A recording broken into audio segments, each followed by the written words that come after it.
देखिए, कांग्रेस अब मुद्दाविहीन बनकर रह गई है, नेतृत्वविहीन रहकर रह गई है। और मुझे अच्छा लगा कि हरीश रावत जी की एक उम्र के बाद ब्राह्मणों के बारे में उन्होंने सकारात्मक दृष्टिकोण की बातें बोली हैं।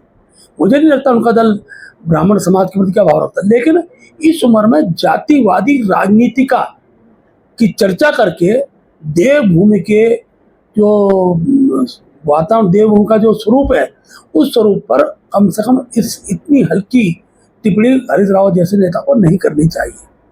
उत्तराखंड सबका है, हर जाति धर्म का है, और हम सब कहते हैं कि हर योग्यतम व्यक्ति को महत्व मिले। सच्चाई है कि कांग्रेस के अंदर पदाधिकारी बनते भी होंगे, अगर जातियों के आधार बनते हैं तो हमें वो पहले से इस बात का महसूस होता था। और उन्होंने खुद ये बात बता भी दी कि ब्राह्मण उनके दल में नहीं है। दल के साथ क्षेत्र को नहीं जोड़ना पड़ेगा। उनके दल में अयोग्य लोग अगर जाति के आधार पर बनते हैं तो उनका आधार बनने वाला नहीं है।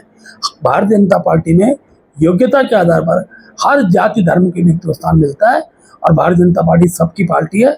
और यही हम सब लोग के सहयोग से हमारे कार्यक्रम चलते हैं तो सबकी सहभागिता उसमें दिखाई देती है। लेकिन पहले से ही ये उत्तराखंड का जनमानस जानता है कि चाहे विजय बहुगुणा जी हों, चाहे एन डी तिवारी जी हों, चाहे मैं कई नाम गिना सकता हूँ कि जिन पर हरीश रावत जी ने अगर सबसे ज़्यादा दिक्कतें पैदा की है तो अपने यहाँ के ब्राह्मण नेतृत्व पे की है। और आज भी वो कहने की स्थिति में नहीं है कि उत्तराखंड के अंदर कांग्रेस सरकार बनेगी, क्योंकि सपना है, कल्पना है। कम से कम बोल तो दें कि मुख्यमंत्री ब्राह्मण होगा, जब वो दूसरे राज्यों में जाके कैसे अनुसूचित तो बनेगा। कहीं कह सकते हैं कि इस धर्म जाति का बनेगा। तो यहाँ अगर उनकी बहुत ही दर्द पीड़ा है तो एक नाम लेकर बोल दे, इतनी घोषणा कर दे कि कांग्रेस अगर आएगी तो ऐसा हो सकता है।